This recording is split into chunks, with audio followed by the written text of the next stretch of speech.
There it sat, exactly as he'd described it. A black rectangle in the swamp. Muddy water sloshed around the ancient stone lip, but worn grooves directed any excess away from the dark ingress. Wading forward through the muck, I took a closer look. Carved steps led down into pitch, their centers worn down by centuries of passing feet. Several children giggled at my visible fear and called out Spanish taunts. A moment later, they swarmed down the steps and into the murk, completely unafraid of the ominous horizontal portal. Their exasperated parents quickly followed. I turned to my coworker who stood beside me in the humid evening gloom. "You're sure this is safe?" "I sleep 3 times," he responded, doing his best to reassure me in poor English. He looked extremely uncomfortable standing still in the waist-high water. Or was it my presence here that had him so anxious? He slapped at a bug on his arm, and as he did so, I again studied his thumb, now whole and healthy. I was willing to entertain the notion that something strange had happened to restore the thumb I'd seen him lose on the job the day before.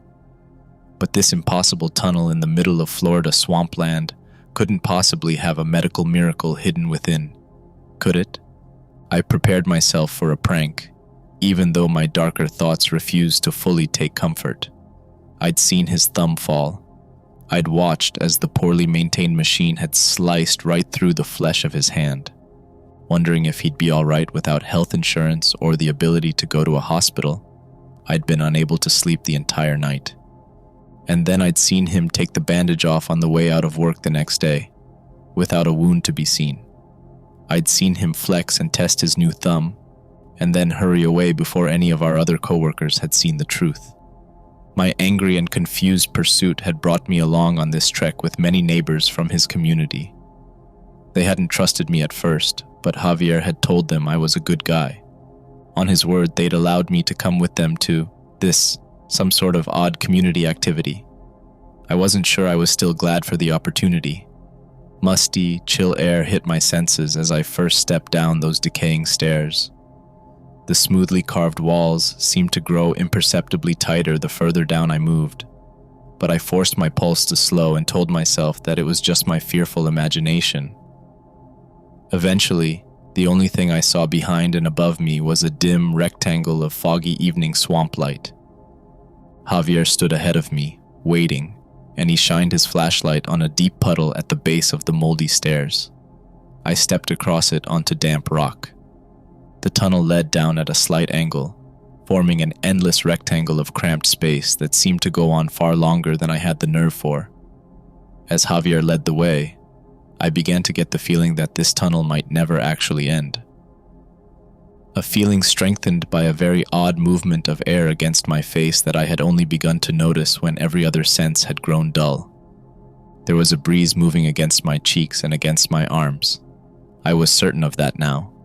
The strange thing about it, though, was that it was completely even. I focused my awareness on my skin as we crept ever deeper, but I never felt a single ebb or flow.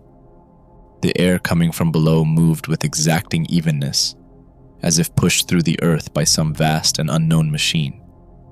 The other detail that concerned me, it was warm. A friendly hand shot out and held me back. I froze in place.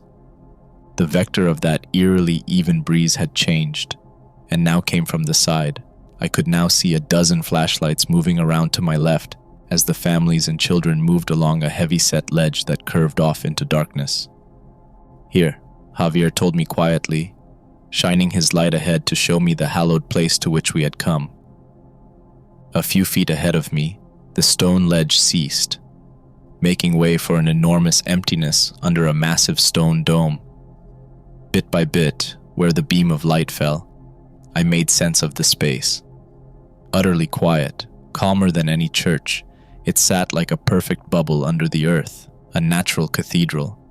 But it was not empty. Shining his light down, he showed me what lay beneath that emptiness.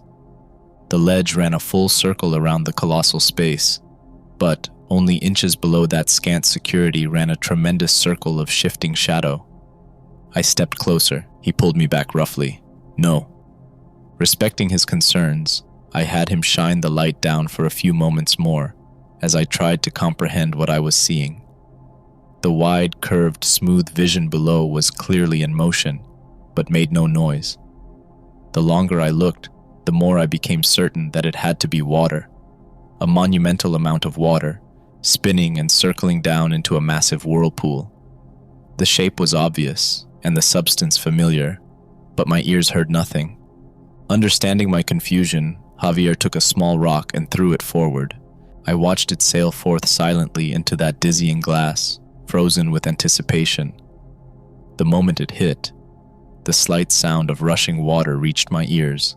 As I watched, the disturbance caused by the impact propagated throughout the vortex, and the sound grew into a murmur, and then a roar, and then an almost painful crescendo of torrential noise. The families plugged their ears and waited, and I followed suit. About 30 seconds later, the entire mass of disturbed water circled the center of the vortex and dipped unceremoniously into void. Silence fell once more. I understood then why it was so quiet. Whatever the source of this water was, the whole system had worn a smooth path through living rock over the ages. The whirlpool had become preternaturally polished, to the point that it no longer made any noise at all.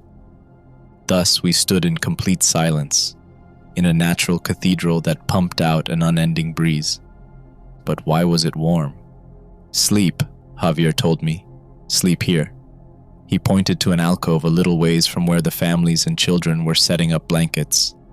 The small space offered slightly more protection from the naked edge of oblivion. I crawled within, studying the intricately engraved images within. Faded paint flecked from icons of Mary and Jesus as a child. Even older images beside that detailed a strange elephant with many arms. Below that, someone had worked ivory and bone into ancient carvings. "Sleep," my friend said again. He held up his thumb to his light, and I noticed for the first time that the skin there was a slightly lighter color than the rest of his hand, as if it had not seen as much sun or sweat. "If we sleep entire dream, healed." I wasn't sure I understood, but I felt no danger now that I understood the importance of this place to these people. This wasn't a prank, nor a trick, and many other people had clearly been here throughout the ages. I almost dared to believe that something mystical might happen here, but sleep entire dream, what did that mean? I tried to decipher his cryptic command even as my head began to feel oddly heavy. My lungs seemed filled with calm warmth, and I slumped next to him against the elegant walls of the little alcove. A vanishingly thin tendril of electricity seemed to tug at my consciousness, pulling my awareness forward. The sensation was not overwhelming or fear-inducing. Rather, I sensed that I could pull back at any time, and pull back I did. I awoke slowly, highly aware of the precarious nature of the ledge I'd fallen asleep on. Looking around, I saw Javier and several other families sleeping by the glow of their flashlights. None seemed in danger. Slowly I let myself nod off again. That thin cord of energy returned, pulling my thoughts and sensations out of my skull, and I let it happen, warily poised to pull back at the first sign of a trap. Floating black seemed to move around me, sliding past, and then spinning one full rotation. Upside down, I felt my back press weakly against a ceiling. No, the floor. Soft dirt. Pushing forth, I fought my way out of soft resistance. Sitting up only after great effort, I sat stunned for a time. A vast sky of rotting amber arched overhead, shot through by skeletal black fingers arcing with ephemeral purple energies. I could sense that the dim fiery sight would have been painful to behold, had I normal fleshy eyes. Touching my face, receiving only the weakest textures and impulses, I felt soft gore and feeble rot. A hole seemed to exist where my cheek should have been, and my eyes were but empty sockets. I watched my own finger as I slid it within those sockets, feeling around in horror, and I sat shocked as that blackened, rotting digit moved first into my sight and then passed. Indeed, my whole body was a skeletal and withered mockery of the human form. a decomposing corpse burst forth from the grave. In the distance, I saw several groups of corpses shambling along, and I knew them to be the families that I had accompanied. Above me, a decrepit cadaver urged me, without words, to rise. I knew somehow that this was my friend and co-worker. He motioned for silence, but I had no jaw in any case. If my eyes worked with empty sockets, might my voice have worked without a mouth? I chose not to risk it. Something was very wrong here, and I decided to follow his lead. Pulled completely out of the fragile earth, I wobbled on frail legs held together only by the barest strings of rotting muscle. More graves lined the area, and my empty eyes followed an ornate metal fence around to an entrance. The malformed children and their parents moved towards it. We followed. Beyond lay vast, empty tracts of blasted forest, crowned by horizons, filled with the crumbling silhouettes of buildings. I could see no sun, but that rotting amber glow from the charged sky above lit everything with a dull, eerie cast. Traveling as quickly as their emaciated limbs would take them, the families ahead moved with fearful haste across the flattened sea of dead trees. We followed. Blackened ramshackle buildings grew near, even as I became aware of a strange sound. I had no ears, but still, I heard, a world-filling thumping, slow and powerful, at once organic and mechanical. I might have thought it a massive metal heart in the sky, had I not already been well aware that the unhallowed sky above held nothing but blight and putrescence. I wanted to ask Javier what that sound was, but he shook his head to indicate continued silence. He heard it too, and somehow I perceived fear in the half a face he still carried. A new sound had slowly become louder than the first, a shuffling and a scraping and a great many creakings, overshadowing the mysterious squishy mechanical heartbeat that otherwise filled the world. I had the distinct notion that these new sounds were much closer, perhaps even within sight against the spectral horizon, but I saw nothing but weird shadows moving between distant silhouettes. Ahead, a deteriorating father held open a bolt hole for us at the base of a building. He waved for us to enter as quickly as possible, and Javier moved ahead. I stopped. I recognized it. This was a hardware store a block off the main street of our small town. The sign, although unreadable, still remained in partial blackened ruin. Javier waved his stump of an arm at me, and those strange shuffling and scraping sounds grew closer, so I broke out of my fear to follow him through the hole into the basement of the building. The father and two other men pulled rocks and rubble down to seal us in, and we waited, huddled in phantasmal darkness. I could still see within that basement, although no light source was possible, and I saw families holding each other tightly and awaiting some great terror to pass. The hardware store's tools lay piled about, rusted and ruined by the passage of time. A single corpse sat in the corner, an old gun in its hand, the top of its head missing. Unlike us, it was not animated, and remained in place with that weird grin unique to bare skeletal jaws. Grime still remained where gums had once been. I sank down as unearthly creakings began moving by, outside, mixed with scraping sighs and shuffling squishing. A legion of unknown abominations marched past our building, or perhaps one single unthinkable entity. Something heavy poked at the rocks and rubble that had sealed us in, and I felt a collective lungless breath held by our group. But then, the curious unknown thing moved on, apparently satisfied. The marching continued for an immeasurable eternity, and I felt our group grow more frightened. Was this all supposed to have ended already? What was it Javier had said? Sleep, entire dream? Was this a nightmare then? And to be healed as he had been, we had to remain till the end? I still felt that tenuous little umbilical cord of electricity connecting me to my real body, back in that cathedral cave, by that impossible vortex. I knew that I could go back any time. But would my cowardice cost these children their healing? Something snuffled outside the rubble of our building again, and a spike of fear almost sent me running back to reality. But I held on and closed my lidless eyes. Rock ruptured somewhere nearby, and children and adults alike screamed without lungs. Something penetrated the sanctity of our space. Something metallic, massive, and wickedly bladed. Opening my eyes, I saw, no. At the last moment, my mental lifeline back to my body flared of its own accord. A searing white blur of electricity overtook my awareness, and I sat up, gasping. Flashlights, concerned chatter, real breathing. I held my hand up and saw it whole once more. Down the ledge, families checked on their children, and happy shouts followed. I saw one family cutting the cast off of a formerly broken arm, and one child, who had been carried in, now stood on his own. We'd made it. We'd stuck it out until the end. Javier shined his light roughly in my face. See now, you won't tell? Instead of responding immediately, I pulled my sleeve down, looking for a small scar I'd had since high school. My heart leapt into my throat as I found my arm smooth and unblemished. You won't tell? He asked again. I stared back at him with wide eyes. No, I won't tell. He seemed relieved and held out a hand to lift me to my feet. No comeback, bad luck if come back too much. Nodding, I pretended to agree with him.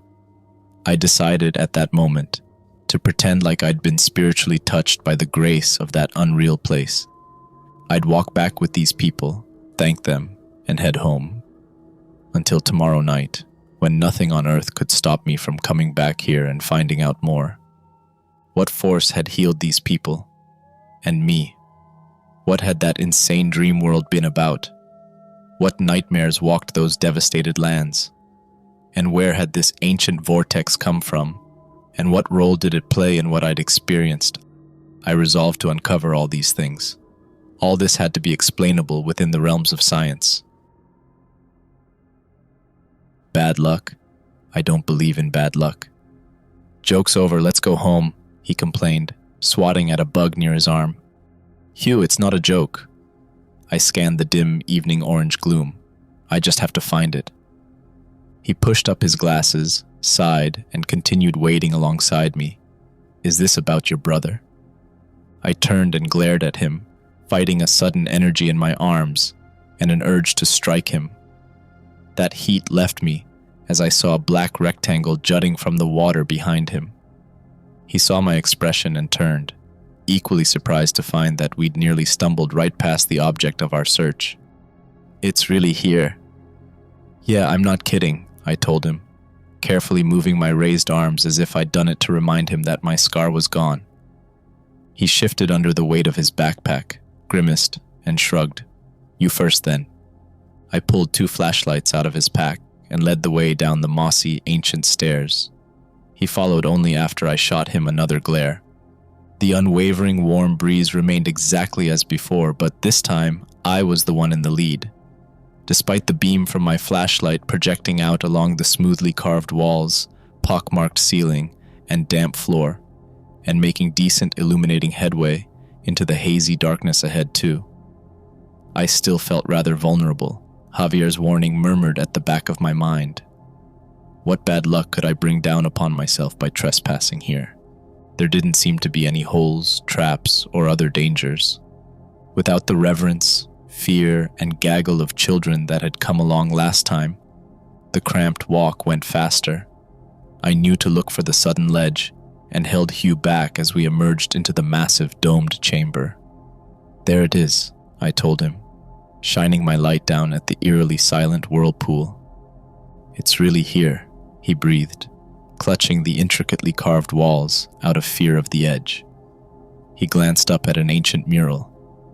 That's Seminole art, I think, or Muskogee, before them. Upon my wary silence, he turned his light toward me. Native Americans, like 200 or 300 years old. Ah, I replied, studying the depths of the chamber with my light. I saw Christian and Hindu stuff in one of the alcoves, and carved ivory and bone art. I'll scrape some samples, he thought aloud, taking out his backpack and placing it carefully on the ledge.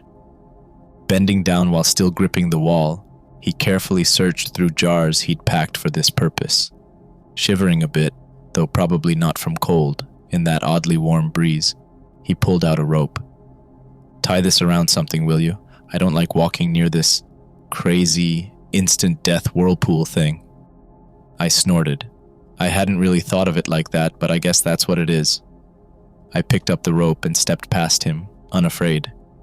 Despite the heat and moisture that riddled the tunnel down, the ledge here was dry as a bone and utterly smooth. Not so much as a speck of dust threatened to disrupt my footing. Traveling further along the circular ledge than my prior visit 3 nights before, I shined my light on both the flat stone ahead and the carvings, paintings, and alcoves to my left. The work became more extensive as I walked, eventually producing a thick and elegant pillar in my beam. Looking up, I saw that it had been carved directly from living rock. Satisfied, I tied the rope around it, using several knots to ensure it would remain tight. Although I'd been unafraid, I did feel slightly relieved. There was no guarantee we wouldn't move around in our nightmarish sleep, and there was nobody here to watch over us. After tying the rope around my waist, I walked back over. "Here, get a sample of the water," he said, handing me a jar. "Don't touch it if you can help it. We'll get a sample before and after that nightmare thing that you said heals people." I nodded, and then carefully flattened myself upon the stone to reach down with the jar. I could already feel that warm sleepiness brimming at the undersides of my consciousness, waiting to take me elsewhere. I almost lost the jar. Water pulled at it with surprising strength. I'd underestimated the sheer power of the silent vortex. Barely catching it with my fingers, I used my other hand to pull it back up, even as sound began to fill the chamber. That terrible crescendo of clashing water echoed painfully around the dome above. "You weren't kidding!" Hugh shouted, before the roar drowned him out.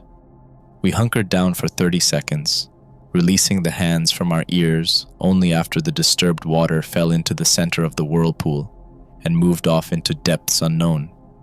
Gingerly, I handed him the jar. "It's warm," he exclaimed, taking it from me with wide eyes. Carefully, he placed it within a row of little boxes in his pack. "Wait, should we be filming this?" I dried off my hand and picked my phone out of my pocket. The device blinked and flashed at random. Already tried that discreetly on my way out the first time.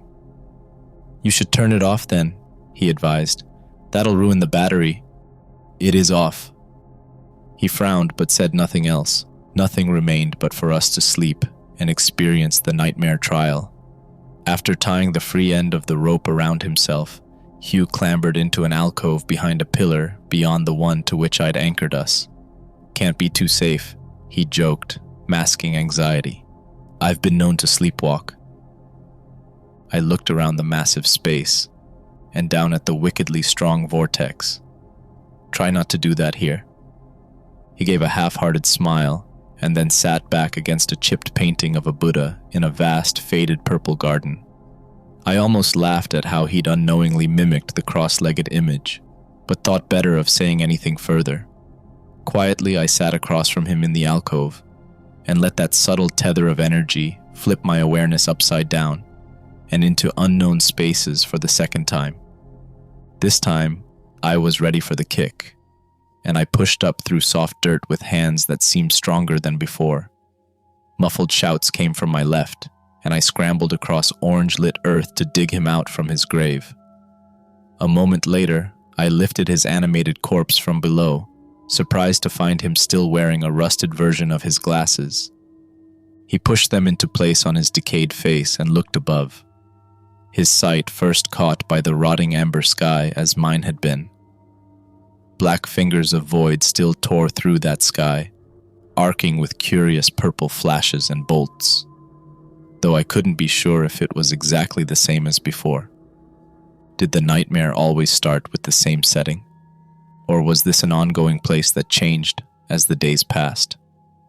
Despite missing most of his throat, he gasped, "Shit, you're a zombie." "Mostly," I replied quietly. "Keep it down. There are things out there somewhere, or there were last time." "I'm a zombie too," he cried, stumbling to his feet, his moldy eyes fixated on his emaciated limbs. "Shut up," I whisper shouted.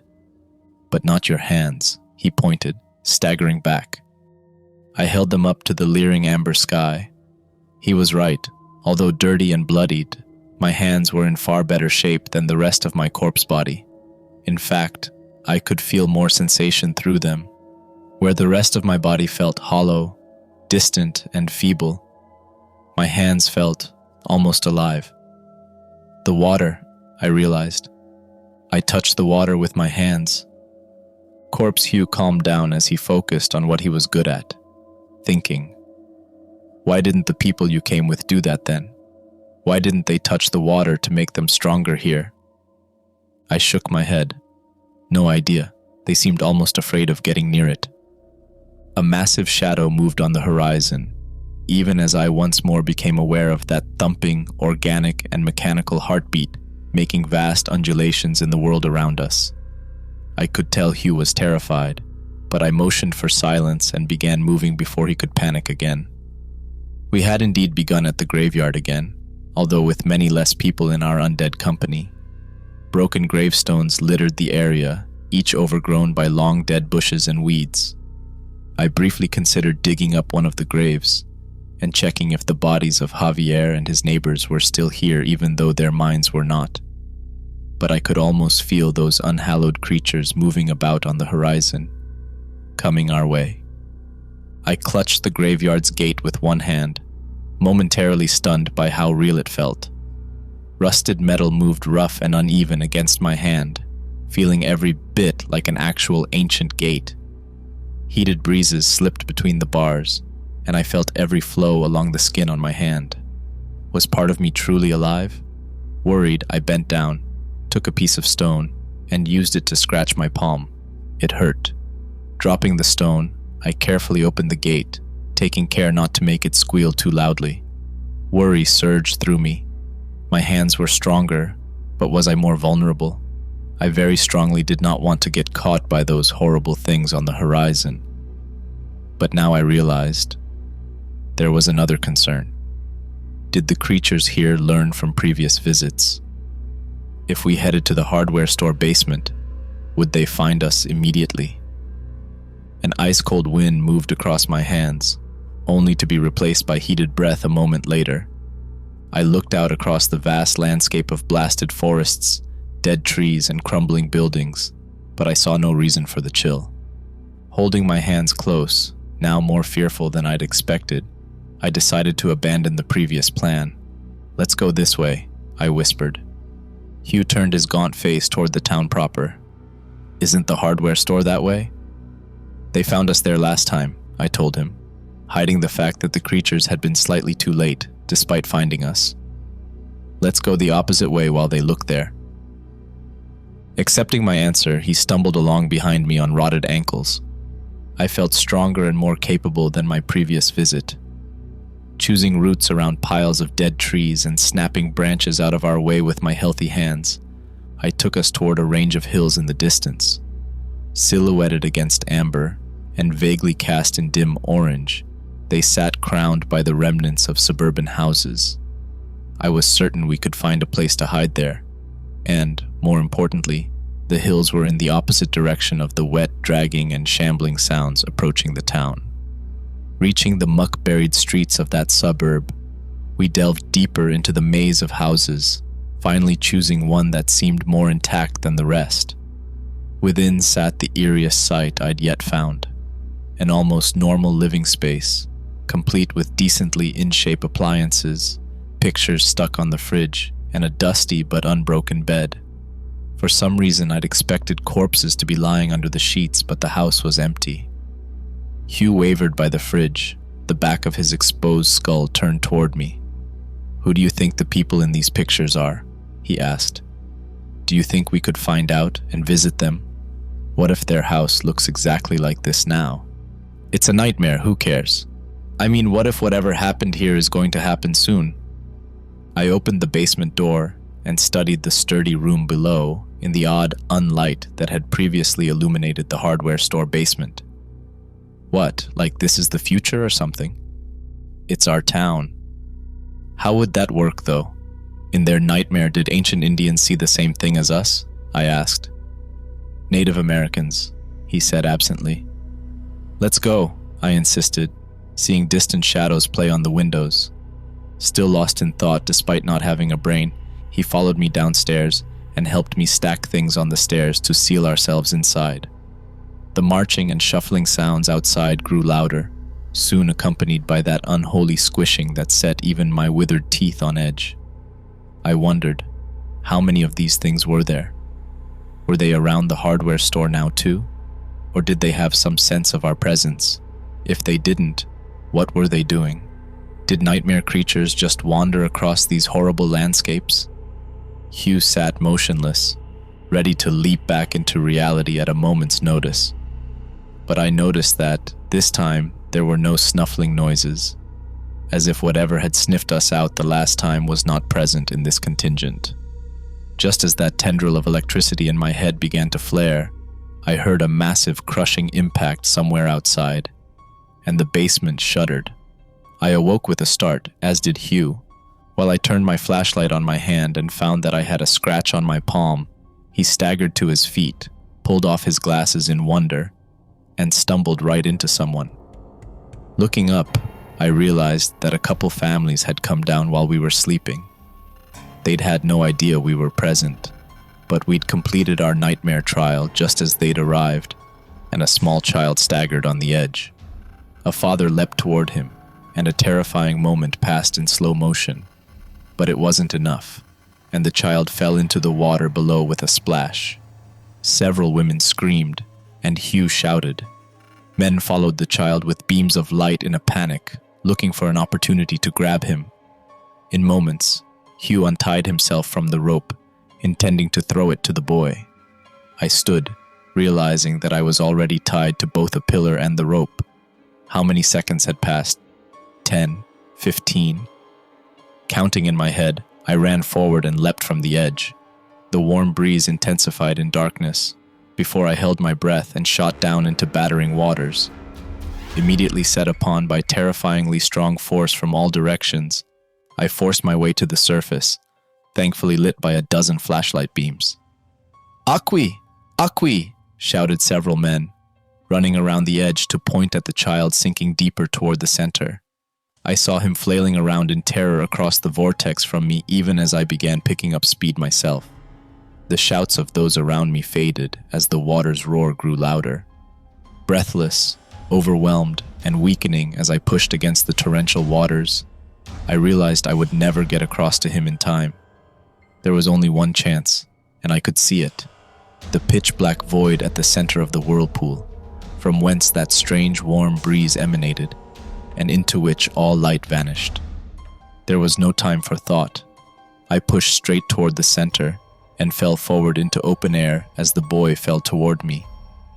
The rope snapped viciously and painfully around me as the full force of the vortex pushed down on us.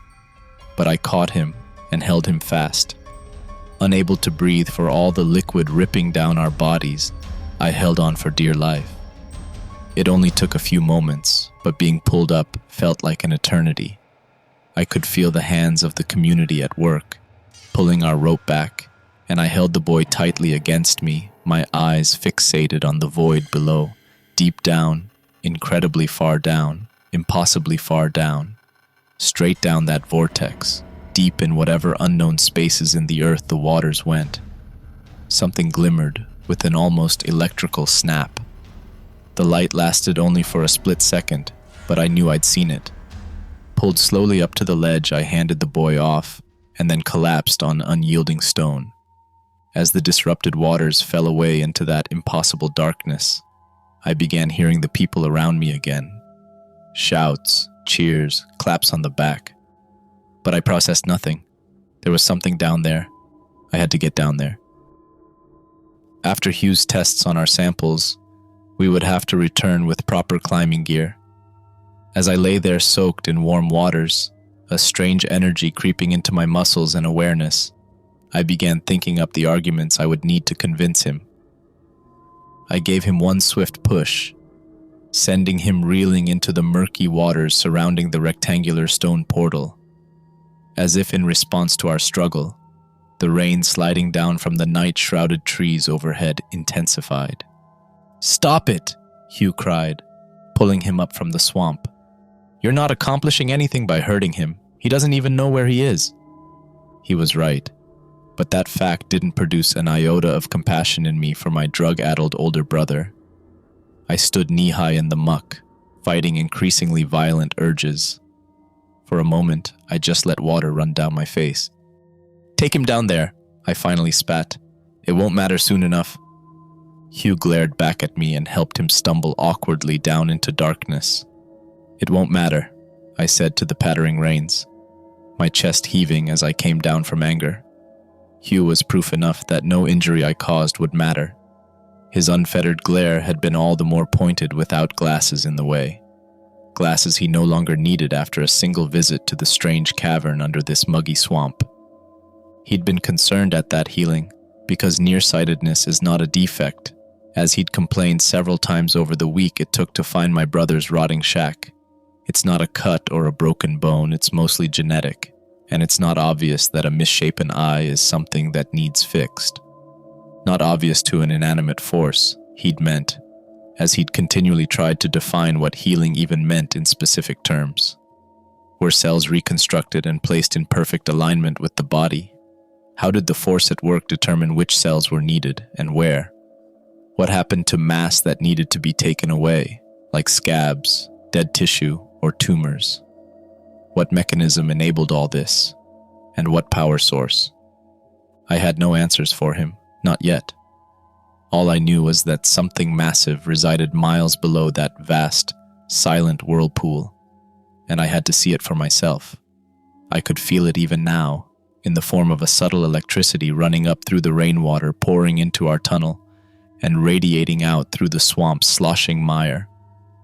Carefully stepping down those ancient stairs, my booted feet splashing in rushing torrents, I followed the current toward the underground dome.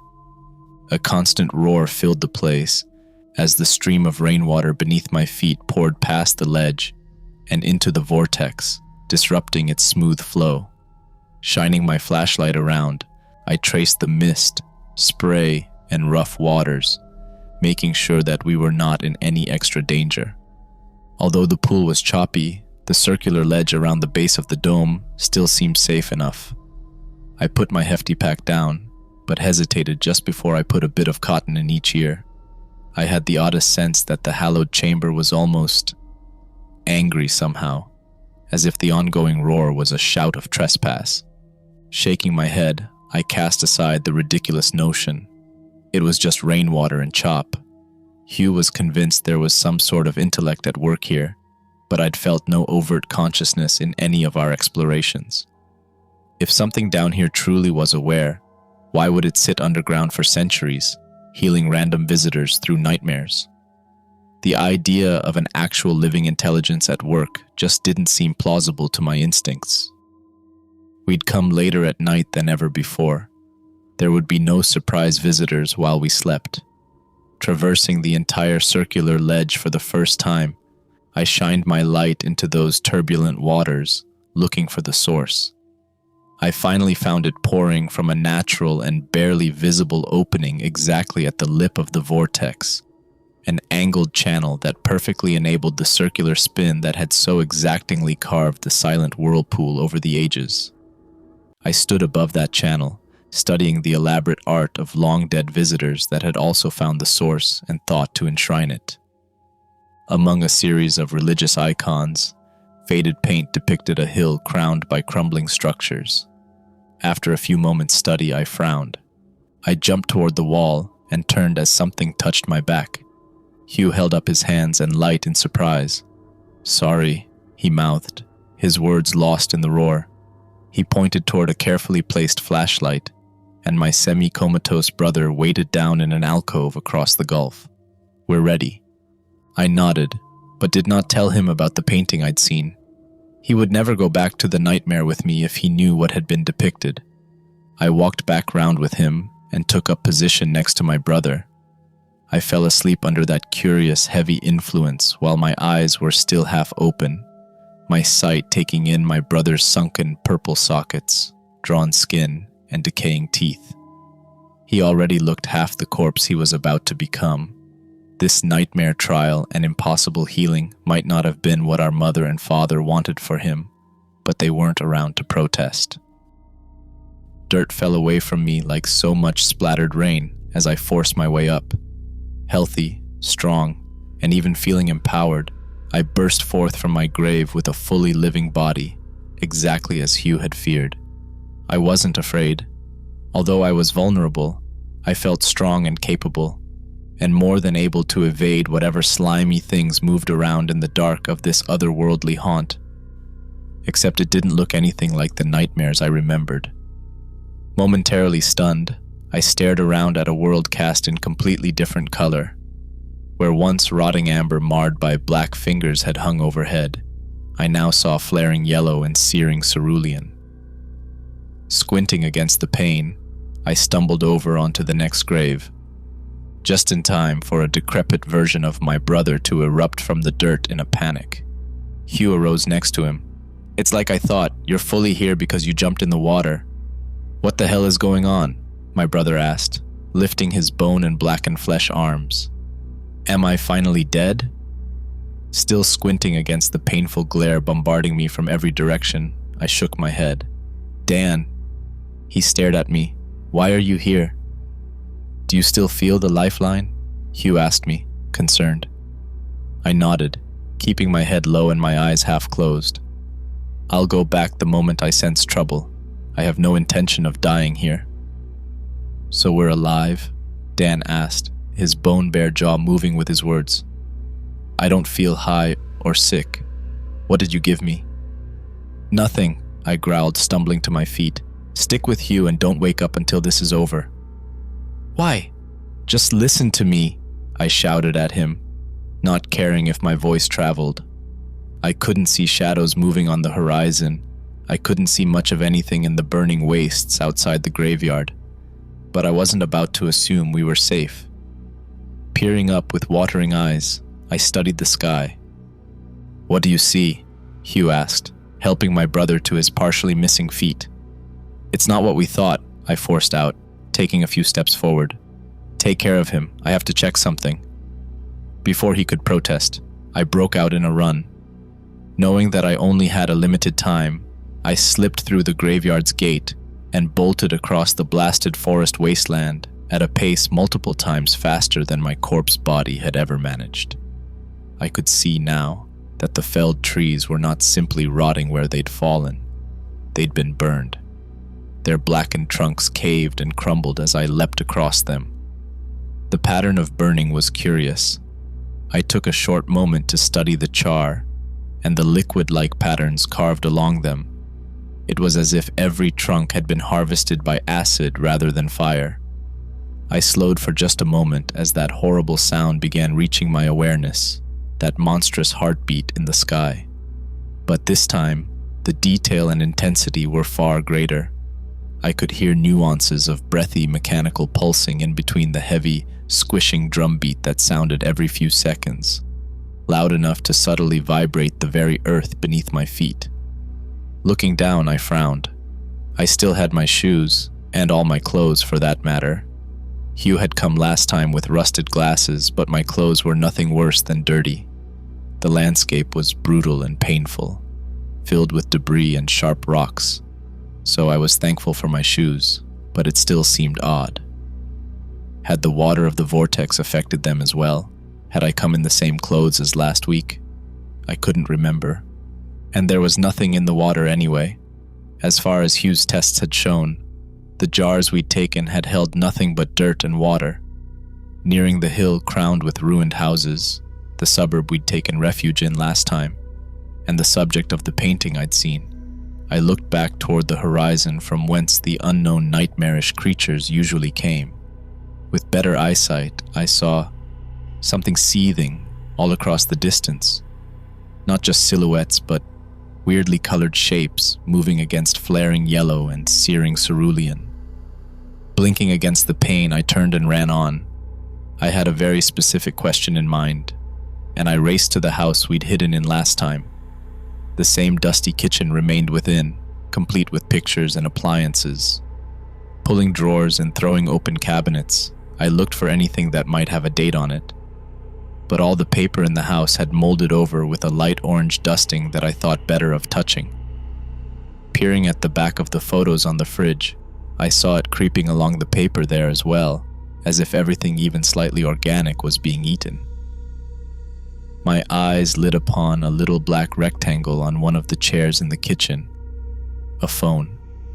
I picked it up, instinctively pressing the power button. Against all odds, it began turning on. What were the chances that it still had battery life?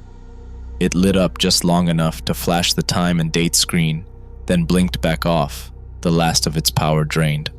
I dropped it, stunned. October 2nd? Was that when the phone had last been turned on? Or was that the date now?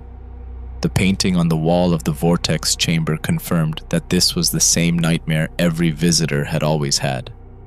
They'd always been dreaming of this era in time, complete with the hardware store I knew and the suburbs I'd matched to maps of the area. How many hundreds of years had people been sleeping around that whirlpool and having nightmares about their future and my present? What were the odds that I would come here and find out this nightmare reality was a week away? Feeling lightheaded, I clutched the table, but it snapped under my hands, all strength drained from it, just like the corpses Hugh and my brother walked around in, just like the paper in the house, just like the trees littering the hills outside. It could be another year, I told myself. Next year, 5, 10 from now, these buildings wouldn't change that much. I stared at the blinding light streaming in through the window for a moment, filled with undirected fear and anger, until something occurred to me. An impossible thought from my first few steps with my empowered senses. Running upstairs, taking care not to crash through the weak steps or rotting upper hallway, I clambered my way to the attic, where the roof had completely fallen away. Standing there, wincing against the sky glare, my ears filled with that distant, tremendous heartbeat and the slithering and squishing sounds of approaching horror, I judged the jump. In the distance, I saw Hugh and my brother making their way toward the house. Beyond them, the entire horizon squirmed and shifted, as a gigantic wall of unspeakable organic mass and 6 storming liquids roiled toward us. Even with my living eyesight, I couldn't make sense of it, but I was starting to understand nonetheless. I jumped with all my strength, ready to cut back to reality if my hands failed. But no, my aim had been true, and my hands closed around a flaring yellow cord of flesh. I must have looked quite impossible from Hugh and my brother's perspective. To them, it probably looked like I was hanging directly from the rotting amber sky. But with my living eyesight, the perspective had been all wrong. It had never been a sky at all. It was more like the roof of a living cavern, and I began climbing up into it, fighting nausea as I pulled my way deeper into heated, pulsing, and wet tubes of living matter. My sense of smell intruded upon my awareness, as the blanketing smell of char and ash fell away to be replaced by gag-inducing stench. But I forced myself to keep scooting along a cluster of bright yellow cords. I wanted a higher perspective. I needed a better look. The hanging cords of flesh, once I came to thicker parts, were actually good holds for my hands and feet, and I came all the way to the edge of a massive pulsing cerulean organ, where once I had seen black void in the sky arcing with purple electricity, I now saw segmented cyan tissue bubbling with energy, like some sort of horrific pancreas, at least in shape, if not in function. Directly below, I saw Hugh and my brother reach the house and hobble inside. From my higher angle, I squinted at the oncoming wall of horror. From here, it looked more like a writhing brown and black lake, infinitely far across and eternally deep, an oncoming ocean of hungry flesh and thirsty acid. But it still made no visual sense. Distracted by the uncontrollable urge to gag from the building stench and ichor covering me, I forced myself to throw up, and watched as vomit fell to the distant ground maybe 6 or 7 stories below. Almost out of willpower, I decided I would keep moving, on the off chance I'd get a better perspective. Before I had the chance, the vivid cayenne organ next to me began changing and moving, elongating downward as if about to strike the earth. Instinctively, I remembered the enormous impact that had struck just before the end of our last nightmare. Is that what these organs were? Mechanical crushers of some sort? For what purpose? As the unholy organ began preparing to slam downward, the yellow fibers to which I clung rose, and I gripped them in a panic. But I didn't pull on my mental lifeline, because this was faster than any climb. Soaring upwards, I stared at the distance, my eyes locked open despite the competing glares. The sky flesh lifted ever higher, bringing me what seemed like miles into the air, and I saw. Too often, I'd been stunned and dumbfounded by awe. Now I took in the sight with a sick despair that matched my nausea and revulsion. Somewhere in the back of my mind, I'd expected a terrible revelation, and this only made me feel grimly justified in my dangerous pursuit of the truth. Not wanting to be crushed or cast down by the cerulean organ's imminent impact, I pulled on my mental connection to reality early for the first time. The energy flared, and I soared backwards in thought. I awoke in gentle gloom, our flashlights still aimed at the nearby pillar. I sat in silence for a time, waiting. I slowly realized that the rain outside must have stopped, if it was silent down here. Although only an instant had been left in the nightmare, it took the two of them another several minutes to wake up. My brother shot up, gasping. I quickly held him back and shined the flashlight on his features. His sunken purple eyes were now smooth, whole, and bright. His teeth looked professionally restored, and his sallow skin had become smooth and healthy. He looked down at his hands, then at me, and then back at his hands again. And then he began crying. Rather than ask me questions about the insane experience he'd just been through, perhaps he chalked it up to a bad trip. He just rocked in place, overwhelmed by his healing. With his new clarity and awareness, I could see him begin to understand everything he'd done the last few years. "I'm so sorry," he sobbed repeatedly. My anger and resentment gone for the moment, I held him under one of my arms. "It's fine." Hugh watched in silence, concerned, and moved. I caught his gaze. "We have a problem," I said quietly, between my brother's sobs.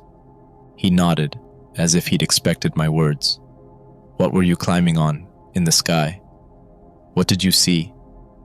Moving my jaw back and forth, considering how to tell him, I decided to answer both questions with one statement. Above that seething, endless nightmare ocean, impossibly distant, but massive enough to still dominate the sky just past the line of horizon, I'd seen half of an immediately recognizable red orb. It had crested the edge of its own limitless ocean of writhing acid and flesh, slowly sliding deeper. There was no other way to say it, except directly. I saw Mars. His lip curled up lightly with confused humor. "What? Like, I saw the planet Mars," I interrupted. "Large in the sky like a moon, but I only saw half of it." "Half of it?" he asked, his humor fading into resigned fear. I nodded. "It was being digested, just like us. That's the sounds you hear, and that's what chases us. In that nightmare world, the earth is being digested." "Then, yes," I answered his unspoken question. "It's not a sky at all that I was climbing on. It's a lining, a wall. I think it's a stomach." "The hell?" he breathed. "That's not the worst part," I told him, feeling nothing but grim certainty. "I found the date, the 2nd of October. He gulped. "What year?" I shook my head slowly, still holding my brother as he cried. Hugh stood, took a deep breath, and approached the ledge. He shined his light at the center of the vortex and watched the smooth water for a long moment.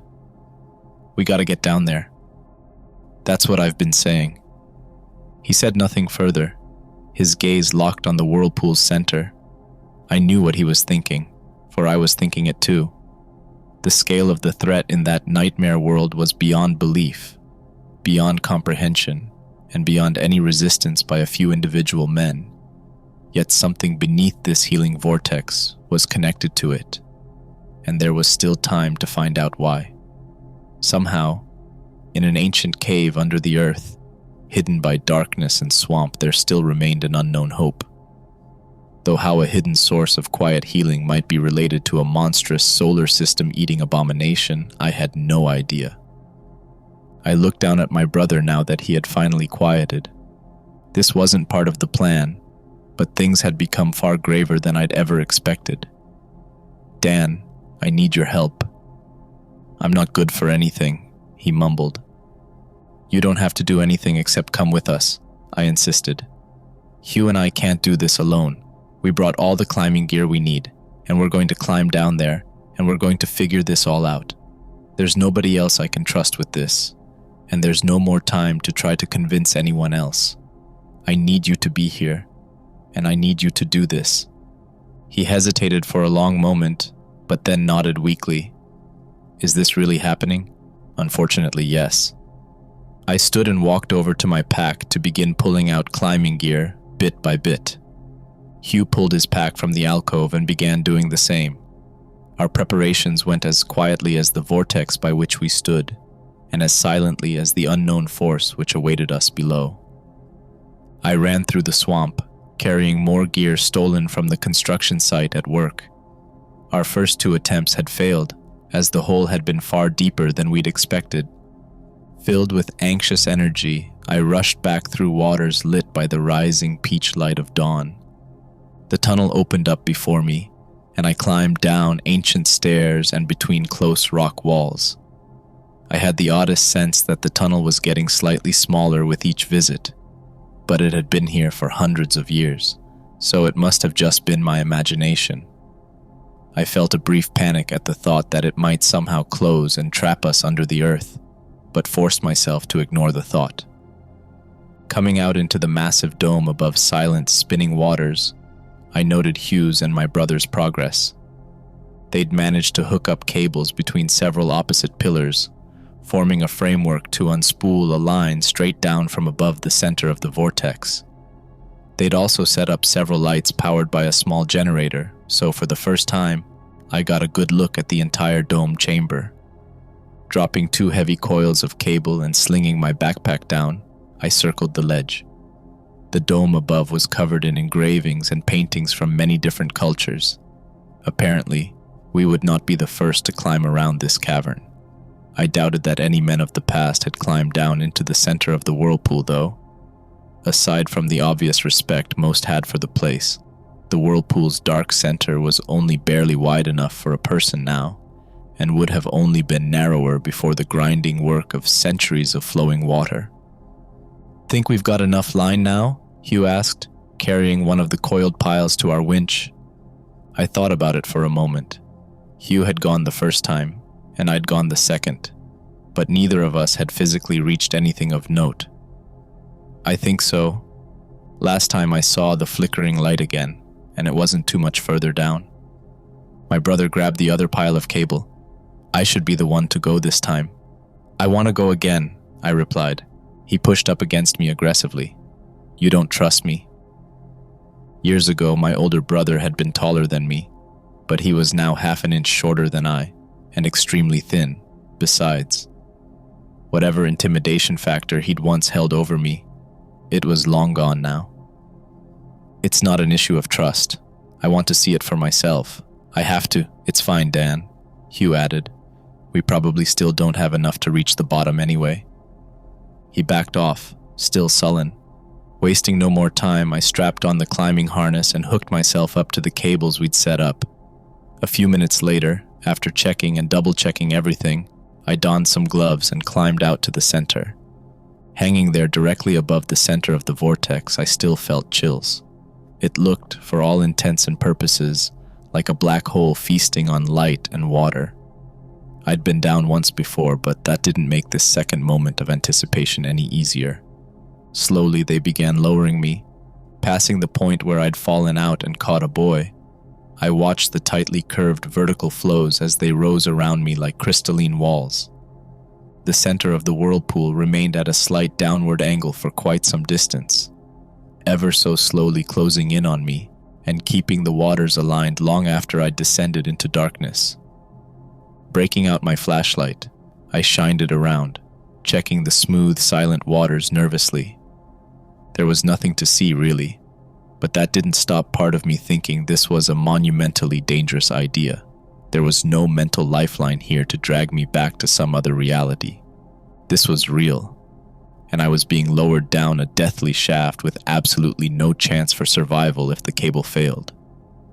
I took a deep breath and forced myself to calm down. There was no choice. Not really. It was either risk this or burn alive on the 2nd of October sometime in the next few years, as something enormous swallowed and digested the entire planet. Put that way, I felt much better about what I was doing. That conviction helped as the smooth waters narrowed nearly to a point, and I found myself immediately drenched. Holding my breath, I squeezed my eyes shut and held on tightly as rock squeezed in almost completely on all sides. Warm water piled up above me, sloshing and roaring and covering my head, and then I was through. The droning sound of rough water began reaching my ears as I entered the area where the water lost cohesion and simply began falling straight down. Having reached this depth before, I knew that the living rock began expanding bit by bit, forming a shape which encouraged the sound to radiate down rather than up. One reason, I guessed, why the domed chamber a mile above was so quiet. I shined my flashlight out from the center of the expanding waterfall through which I was descending, but I still saw nothing but rock sloping away and darkness and mist below. This was where the cable had run out last time, and where I'd been forced to use the simple signaling button at my waist. I stared downward as the walls continued sliding up past me.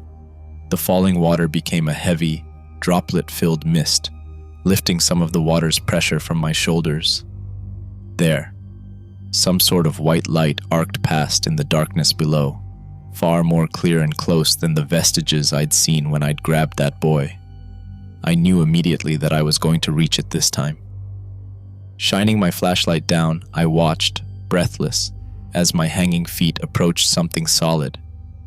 Finally, the moment came, and I slid into a waist-deep pool of flowing warm water that constantly roiled with the falling scattered column from above. Quickly pressing the middle button on my signal device, I communicated stop before the cable coiled up too much underwater. Wading around the pool, shining my light into the dark water, I found no threat, but still, I clambered out as soon as possible, my subconscious filling my thoughts with fears of unseen creeping things. I found that I was in a tunnel of sorts that closed to a long point at one end and opened into further darkness at the other. The pool's overflow continued down in that direction, sliding away like a wide, bubbly, flat river.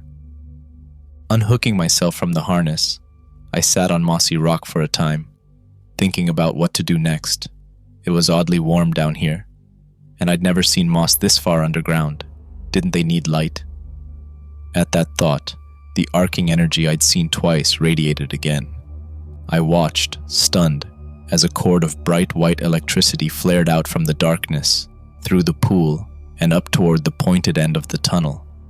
Getting close with my flashlight, I found the carrier, a whitish, transparent substance wrapped tightly around itself, much like the cable I'd ridden down on. I didn't dare touch it, but I could certainly follow it. I had 30 minutes without communication before they'd pull the cable up and try to come down after me. Checking my watch, I kept my flashlight aimed forward and carefully followed the river. As I proceeded down the gently sloped tunnel, I felt the humidity and heat increasing, and I noticed the organic cable in the middle of the floor was gradually growing wider. By the time I came to a larger opening, it had grown to several feet in width, and my attempts to stay on the rock and avoid touching it were becoming increasingly difficult. To get through to the next area, I was forced to touch it, but I waited until the next pulse of electricity to gingerly touch it with my boot. It gave slightly under my weight, but nothing else happened. I had the fear that it might open somehow and suddenly swallow me up, but I had no other choice. Moving forward along the thick white pathway as the surrounding rock dropped away, I found myself walking along what amounted to an organic causeway suspended in empty air. A small flow from the river still bubbled along its direct center, but the rest had slipped off the curved edges. I wanted to shine my flashlight over and see how far the drop was, but I wasn't about to risk getting close to the void. I didn't like walking across whatever this stuff was, but as long as nothing dangerous appeared, I told myself I'd probably be fine. There were no animals down here for something carnivorous to feast on, so this had to be. I understood my miscalculation, even as another pulse of energy arced out of the darkness ahead. It came at me like a blazing, silent train, and a bolt of heat seemed to slam up into my chest through my feet. Eye-watering yellow and agonizing cerulean assaulted my cavern-adjusted sight as I fell to my knees in acid-scorched dirt. Despite the intense shock, I knew exactly where I was. In fact, blinking through tears to study my immediate surroundings, I saw the hardware store and the rock that the families had used to hide their stay in the basement. Were they inside there now? Nothing seemed too impossible anymore, not even ending up in another night's dream. Breathing hard, I scrambled in the dirt around the rock, trying to move it, but rotted hands in number were stronger than my living limbs alone. Within, I could hear people whispering and huddling in fear. Looking to my right, I saw writhing flesh at the edge of the acid ocean approaching. Great tentacles and gnashing faceless mouths and grinding unidentifiable masses intent on breaking up matter for easier digestion. It was those masses that would reach these buildings first, but I knew the dream would end for them before the distant acid poured across the city. But would it end for me?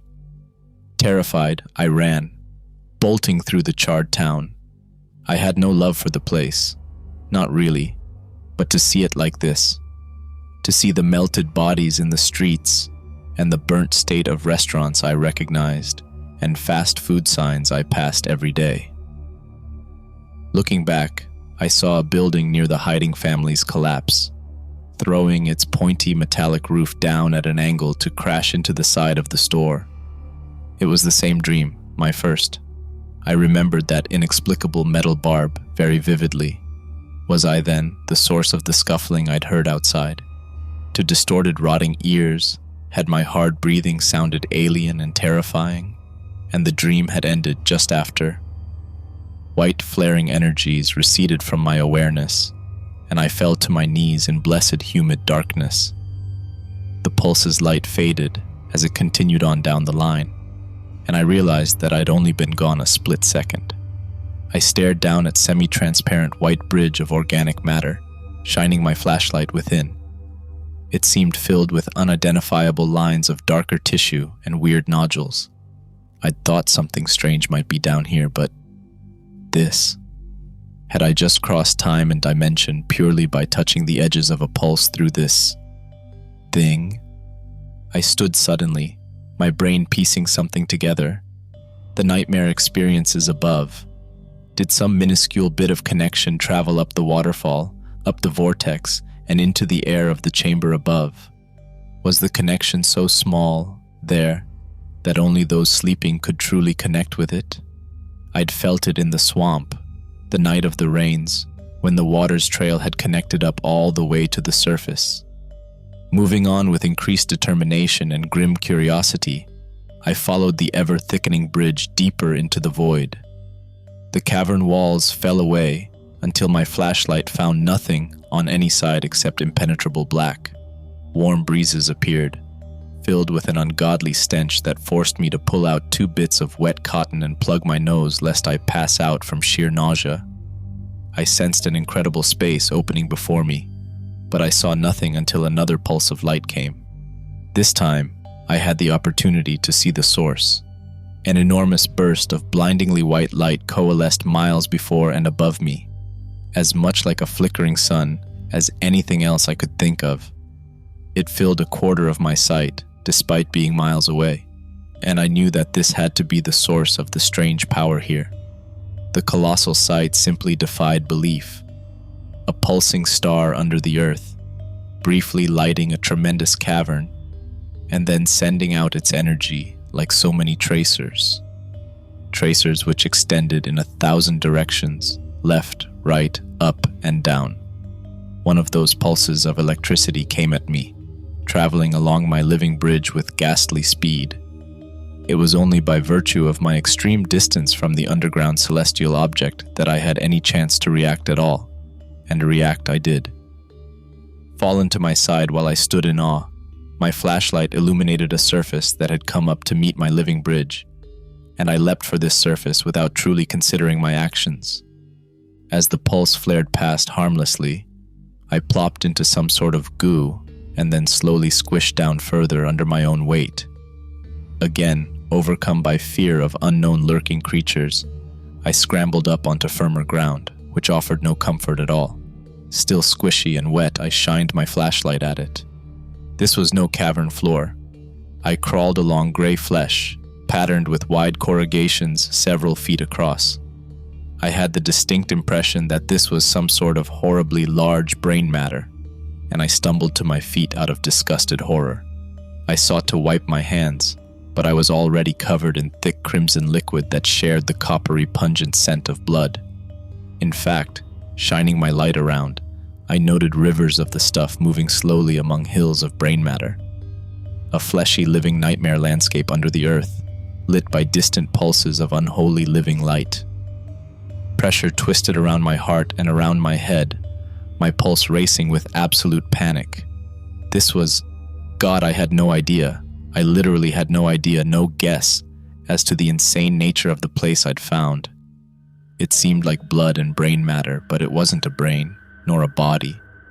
Large clusters of rock still jutted forth, proving that the cavern floor was only a few feet beneath, and the layout of the hills and valleys were all wrong. The flesh was laid out in vast tracts rather than formed into a cohesive organ.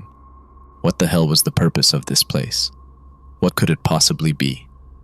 Logic and guesswork had gotten me this far, but this, what the hell was it? It was miles long and miles wide, a city of patchwork tissues in darkness. It just made no sense. Nearby squirting and scrunching broke me from my awe. Shining my flashlight to my right, I saw a long, white and goopy segmented tube sliding along the brain matter toward me. It was maybe the length of a person's height all told. It was a maggot. It was a 6-foot-long maggot, feasting on brain and blood. Behind it, a dozen more crawled from the sickening river. Leaping for the bridge of white, I pulled at cords and climbed my way back up. The maggots munched hungrily on tissue, ignoring me, and I watched as the oozing paths they left behind almost immediately healed back up. My heart came down from the edge of panic as that clue brought me back to my original mission. These valleys of brain and blood were healing, just as we had been healed. The source was still down here. Perhaps all this was simply a horrifying side effect of healing energy. Perhaps there was no purpose to this place. Perhaps it was all just an accidental byproduct of abundant life energy. Clinging to that small shred of sense, I felt the walls of my sanity strengthening once more. There had to be sense. There had to be logic. Yes, I stood again and let myself have a moment of calm. All right, how could this be connected to the destruction of Earth and Mars in our nightmare future? Despite the landscape of brain matter, oozing blood, and man-sized maggots, there was no immediate danger here. This was all healing and regeneration taken to extremes. I saw no beast, and felt no mind at work, and I certainly didn't see any monstrous entity capable of eating a solar system. This place was odd and disgusting, but I briefly climbed off of my bridge again as another pulse flared and passed. Quickly lifting myself back up to avoid touching the grisly mess below any longer than I had to, I regarded the fading glow of the celestial cluster above me in the distance. That had to be the source, but what was it? I wiped drying red ooze from my watch and checked. Time to head back. In any case, I needed my companions to see this. There was no way they would believe me on word alone. Now, more confident in my weird living bridge, I began running back, intent on avoiding any more pulses of energy. As I ran, I felt filled with strength, and deft enough to avoid twisted cords in my path. Where I should have been tired, I felt only empowered, and the joy of running seemed to overshadow any fears and disgusts I had about what I'd seen. Exhilarated, I reached the pool at the top of the tunnel, hooked myself back in, and signaled to be pulled back up. It was pure dumb luck that I didn't have explosives on me that morning. It was the only trip back into town that day that I'd decided to take a short rest. I was feeling incredibly strong and energetic lately, but slogging through swamp and climbing underground for nearly a week straight had been taking a toll. 2 men stood outside my door as I approached. One was slightly taller than the other, with a near buzz cut, and the other wore a hat. Both wore sunglasses, and both stood as if they'd knocked only a moment ago. One turned around and eyed me suspiciously. The other noticed, turned, and called my name. They were dressed plainly enough, but it was immediately obvious that they were no mere citizens. "Yes?" I asked, stopping a few feet away. The smaller man with the hat angled his head up slightly to look me in the eyes. "Doesn't this guy's file say he's 5'10"? The taller one snickered. "Looks 5'10" to me, buddy. Shove it." "You been out hunting, friend?" The smaller one continued, noticing my dirty clothes. I had to give it to him. He actually sounded sincerely amicable, even though I knew he was feigning an easy manner to put me off guard. I said nothing, wondering if anything I said would only get me caught in a lie. "Look, we're not here in an official capacity, not yet," the taller man said, stepping a bit closer. "There's been, well, let's call it a logistical issue for now. A rather large amount of explosives is missing from a site your construction company is working on. Homeland Security doesn't like missing explosives. Have you noticed any of your coworkers expressing anti-American sentiment?" The shorter man picked up the flow without missing a beat. "Perhaps some of the illegals you work with?" He gave a light smile. "Relax, we know. There are tons of immigrants and stowaways coming here all the time, taking jobs and the like. You wouldn't defend a possible terrorist, would you?" I'd hoped for one more day before the missing explosives were noticed. Now was the absolute worst time to get caught. I was well aware of the date, October 2nd, possibly the last day of existence for the human race. I kid, he said after a beat.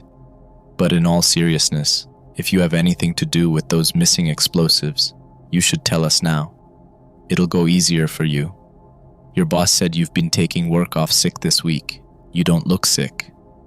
With the vector of his probing changing constantly, I found myself unable to come up with a plausible lie that I could defend against so many questions. Was that his intent? The gears of my thoughts turned furiously as I tried to see a way out of this that might... Wait. I took one step forward, and both men straightened warily in response. "Do you have pull with the military?" Having never gotten such a response before, the smaller man's jaw went slack for a split second. "What, why?" "Do you know something?" his companion asked, suddenly serious. If these men had access to more serious tools of destruction, perhaps there was a way forward after all. Our plan had been cobbled together with materials we could steal, Googled knowledge, and desperation, and was not at all guaranteed to work. It's a long story, but I need you to listen to all of it, word for word. It's important. The taller man nodded, his expression hard and unreadable. Go ahead. I recounted the events leading up to today as best I could, and then began telling them about my last few days, including the truth of what we'd found. I stood at the threshold of the massive cave with my brother, staring out across a valley of blood and brain matter lit by pulsing white energy born by a weird organic star set in the vast cavernous ceiling distant and above. "I've seen this before," he murmured. I turned my head sharply. "What? When?" He took a deep breath and then looked away, unable to face me. "In dreams. When I was, high." I resisted the urge to push him off our white, ropey bridge of living matter. I took a very different kind of deep breath before responding. "You saw this?" He nodded. "I hated being alive, I still do. I don't know if it was me or this thing." "What does that mean?" He was either unable or unwilling to speak further on the subject. I let the issue go. He was never good with words. For that matter, I was never that good myself. Not until repeated encounters with the energy here. I felt sharper and stronger in myriad unclassifiable ways. I had the words to describe exactly how I felt, and the motions to carry out exactly what I wanted to do. Life hadn't always felt this way. We carried on deeper into the cavern along our living bridge. He shined his flashlight down often, staring in disgust at the rivers of blood, hills of brain matter, and intermittent ropes of what looked like skin growing like weird vines between. You weren't kidding. Is Hugh right, do you think? Is this the reservoir of living stuff it uses to heal people? Seems likely, I responded absently, my eyes up ahead. The living white bridge went off past the limit of my flashlight, but I could tell that it was beginning to curve up. I'd also noticed after a second trip down that 1,000 other white tendrils extended out through the cave system, all originating at the pulsing source in the underground sky. "Do you think there are teeth down there?" my brother asked, leaning a bit too far. In slow motion, the white cords underneath his shoes squished and gave just enough to tip him over. Quickly moving to the curved edge, I reached down. "Come on!" Panicking, he tried to get his bearings on the large pad of gray corrugated flesh. A nearby 6-foot-long maggot moved toward him, and he aggressively kicked at its gnashing jaws until it rolled to the side and splashed into flowing blood. Terrified, he looked up, seeking the light from my flashlight, but it quickly blurred out under oncoming glare. I only realized my mistake at the last moment, but there was no time to escape. The pulse approaching through the living bridge flared forward with blinding speed. This close to the source, it was far brighter and stronger, and I only managed to stand upright by the time it reached me. An overwhelming surge of electricity rushed through my body, mind, and awareness. A vast plain of searing heat and endless light compressed and contorted around me. An immense roar filled my hearing, and the horrific stench of that living cavern left my senses. A sphere of indescribable sensation seemed to surround me and rotate, before suddenly abating, leaving absolutely nothing. I felt strong. No, I felt capable. The universe burst forth before me in vivid colors across an endless spectrum. It was an ocean, now that I could see it as it truly was, an ocean of energies. Light, gravity, radiations enormous and small, it was all the same. They were currents on the sea, and I drifted. A small rock came across my senses. It was just a pebble, really, but it teemed with little units of cohesive matter that moved about of their own volition. If I focused closely enough, I could hear them, hear their song, and their laments. Pulling some of the endless ocean of energies toward me, I carefully crafted tiny little wonders and toys for them, and I listened as their songs changed into happy murmuring and secure chirping. That beauty caused a stirring inside me, and I realized with some surprise that I was an eye. Though my physical form had already grown on the currents, I had only truly been born as my mind swelled out of nothing and into full operation. I could look around the universe now and wonder. I saw an elegant red spiral, and I dove among its burning spheres, enjoying the feel of its new and interesting radiations. Other phenomenon held my fleeting interest too, but I always returned to my pebble. The organisms there grew in number and even spread to other nearby pebbles. I did my best to keep their songs happy, even as they became smaller and harder to hear. No, it was I that was growing. I soon found myself forced to sit outside their cluster of burning spheres and listen from afar, nearly in vain. Their songs seemed sad and forlorn no matter what I tried to do, and I found it increasingly difficult to understand or craft anything small enough to help them. After another stretch of time, I felt a curious strength harden my thoughts. My awareness solidified in a new way. My thoughts became completely coherent. It was then that I noticed that I was two minds, one enormous and one tiny. One of me looked in from outside, a foreign part of me, a tiny little willful bit of organic matter from somewhere else. Was I sick? Had I been infected by a parasite? Carefully I pried away that tiny part of me. Blazing electricity roared away, leaving me stunned and eminently mortal again. Falling to my hands and knees on the hard white tissue, I retched uncontrollably. "What happened?" my brother screamed, climbing up after tremendous effort. "Jesus Christ, I thought you were dead."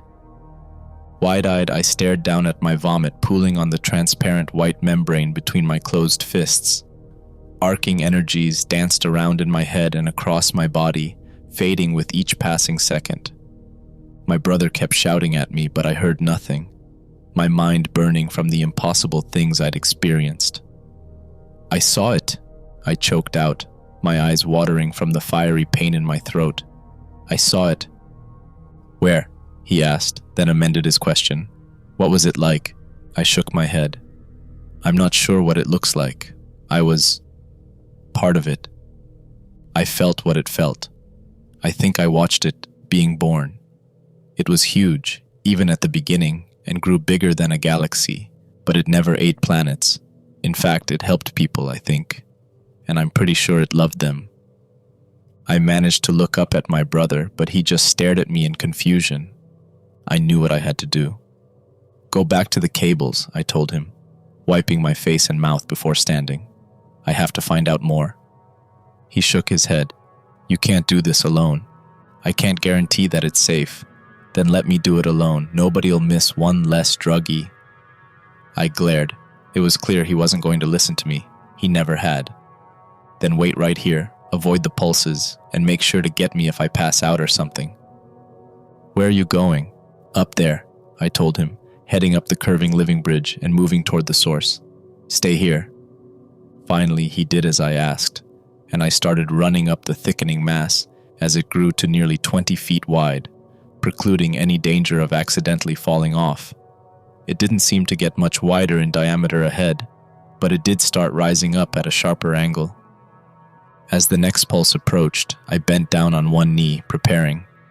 This close, the pulse was like a gigantic fist of lightning blasting forth from above. It bellowed as it descended upon me, and I felt my existence shrink, flatten, and attenuate. I stood atop a very different kind of sea. An endless froth of bubbles surged and waved underneath me. Peering at them, I knew each bubble to be a universe in and of itself. Some part of me still remembered that one contained the minuscule currents along which I'd been born, and that pebble I'd briefly loved, but there were so many.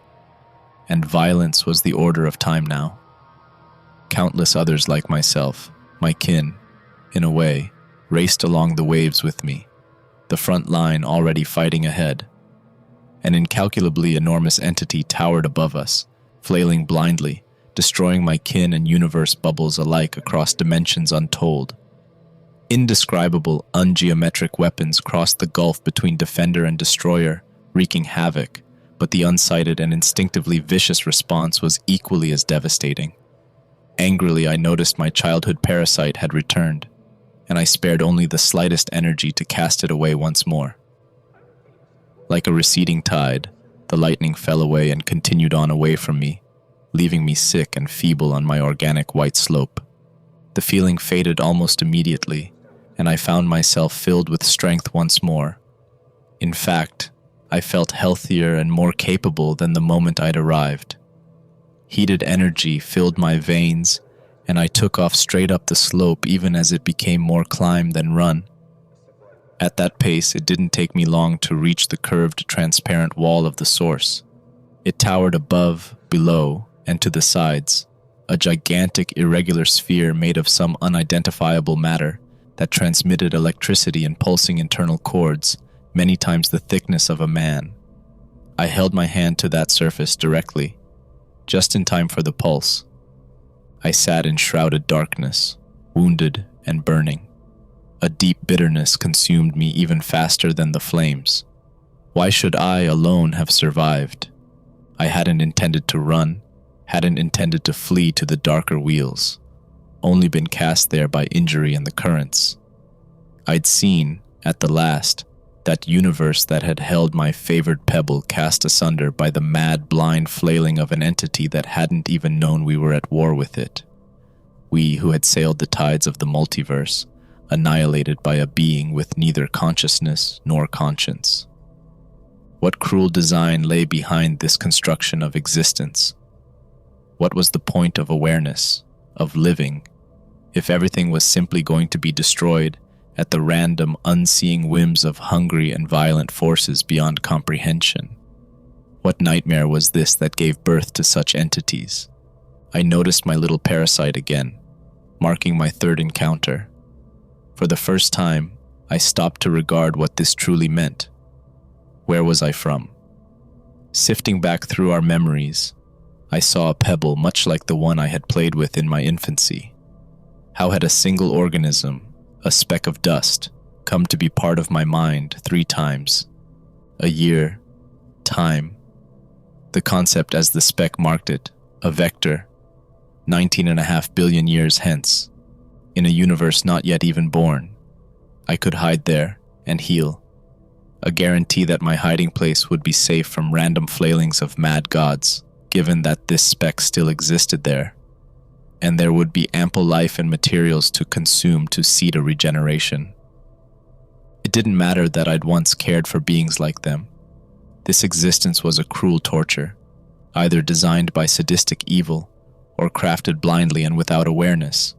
Just like the flailing consumer of universes, this body burned with everlasting fires, but I could grow another one.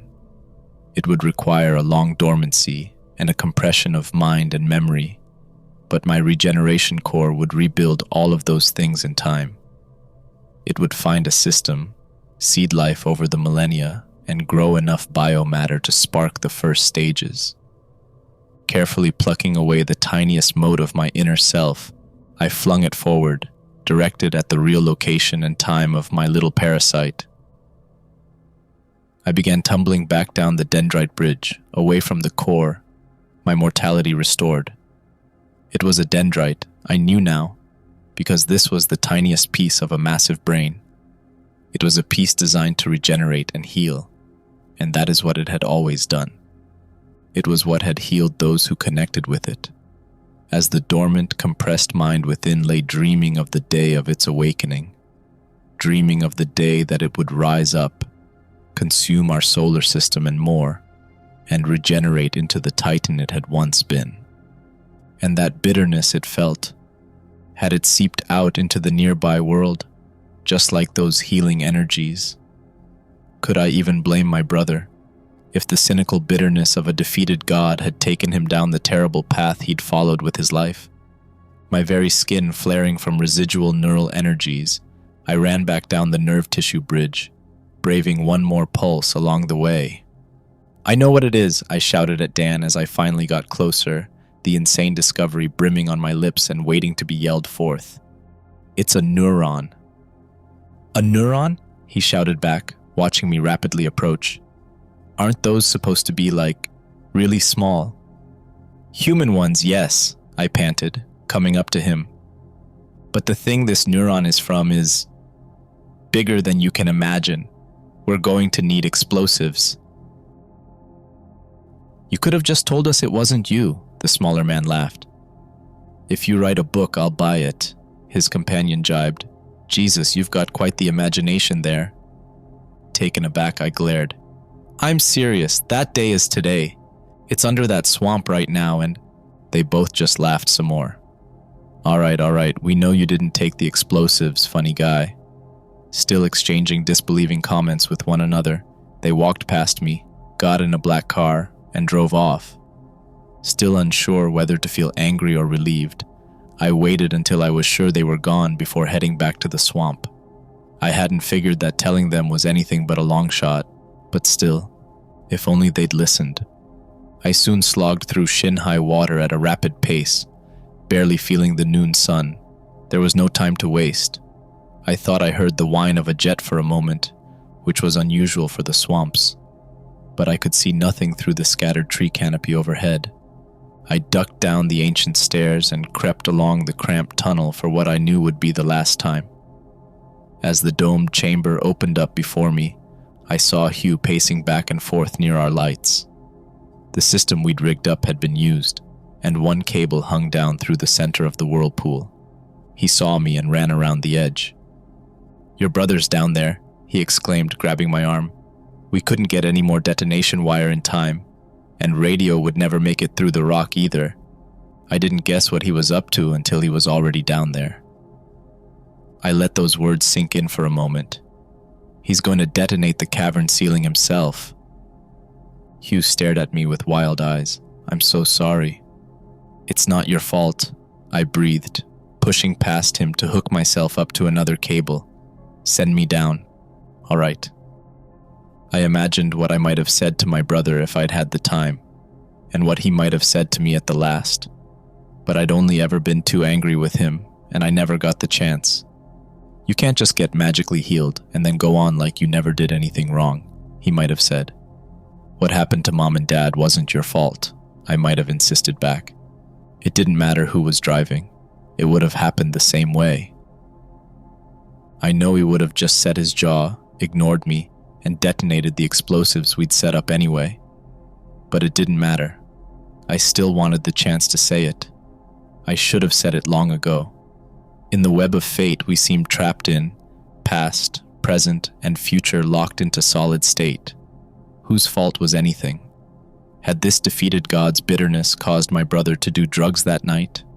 Had I brought the neuron here by catching that entity's awareness last week, 19 billion years in the past, thus bringing that bitterness to my town? None of it mattered anymore, and I wanted the chance to forgive him. The first explosion sounded before I even left the ledge, rumbling deep through the earth with an ominous showering of dust from overhead. Hugh and I had no choice but to give up and run for the tunnel as further detonations and impacts shook the living rock. We pushed through in terror and then bolted up the stairs into dappled sunlight like drowning men gasping for air. Water raced by us, pouring into the hole forming above the collapsing cavern ceiling. The explosives had been intended to take down an entire building, but now they were doing far more than that. We splashed through rapidly flowing swamp water as we made our way further from danger. Two men among the trees caught my eye, the agents from before heading my direction. Had their disinterest been a ruse? Had they followed me? They must have known. I must have sounded like a crazy person. Look, Hugh shouted, turning to point up at the golden sky. Through an opening in the trees, I saw the gigantic neuron begin to rise up through the air, its tendrils reaching out as if to grasp the very energy of life, filling the world around it. Holy shit, it's real, the shorter agent commented, splashing up to us to watch. Unbelievable, his taller friend added. But you didn't destroy it, you just freed it. The 2nd of October, like you said. Not arbitrary at all. You let it out. Frozen in place by the spectacle, I wasn't sure how to respond. All four of us watched the neuron begin to rotate slightly, our thought the same. Were we all about to die? Was this it? I'd seen and heard many things in the course of recent events, but the only truth would come from what the mind within that core actually chose to do. I relaxed slightly as the gigantic neuron stopped rotating, and then began slowly rising. Several flares of light streaked into sight, impacting the neuron and spreading explosive flame. As we watched, two jets blurred past and overhead, almost level with the tops of the trees. They'd been the sound I'd heard before, and they were returning for another pass. Another salvo of missiles hit the rising neuron, shredding tendrils and burning away nerve tissue. We watched in awed horror as the source of the fountain of youth fell back to Earth, a deflated and destroyed remnant of the regenerative core it had once been. Wow, I'm really glad we're required to report potential threats, the shorter agent commented after a moment. Even ridiculous stories of arcane monsters. My brother was dead. I reeled mentally. What do you have to say? The taller agent asked, looking up at me. You just improbably saved the world today, guy. I did figure there was something more to your story, seeing as how your file says you're 5'10" and you yourself are clearly over 6'6" and wearing ill-fitting clothes. But this... Save the world?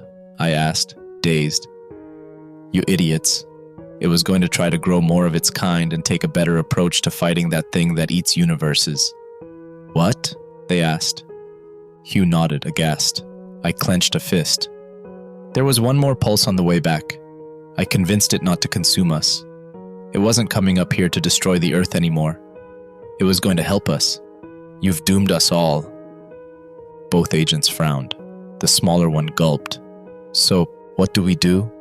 Nothing, I shouted, filled with rage at my brother's senseless death. There's nothing we can do. We'll have no warning and no hope. One moment we'll be here, and the next, the walls of the universe will be crushing us. And that's it. It could be 1,000,000 years or 1,000 or even just one. It could be tomorrow or an hour from now. There's no way to know. We stood in silence as the last of the waters drained away from under us, leaving only a pathetic wasteland of mud and filth bare to the noonday sun. We stood in silence because there was nothing to say and nothing to do. Life would go on, for a while. Hello there, and thank you for watching. This story is part of Matt Dymerski's Multiverse. Check out the playlist on screen or in the description for more stories from this universe. Stay creepy and see you in the next story.